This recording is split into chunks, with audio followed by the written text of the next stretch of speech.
महाराजाचा जय जयकार हा शेवटी केला पाहिजे. कारण आपल्या गावचे ग्रामदैवत उमर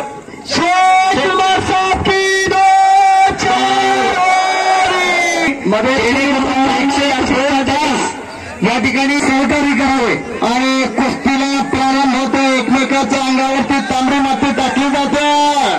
जमादार साहेबांनी दोघांच्या अंगावर माती टाकून कुस्तीला प्रारंभ केला. कुस्तीला सुरुवात झाली. फिरता पंचावन्न खेळाचा इतिहास काय लिहिलेला, रात्रीचा इतिहास काय लिहिलेला. आजही मी समानाने सांगतो की या महाराष्ट्राचा इतिहास खऱ्या अर्थाने पैलवानाने लढला आहे. अशी पैलवानी ढा असणारे दोन्ही पोरं आखाड्यावरती लढायला लागली. महाराष्ट्र केसरी किताबाचा मानकरी सिकंदर शेख आखाड्यावरती लढतोय. मोहरचा पैलवान आहे.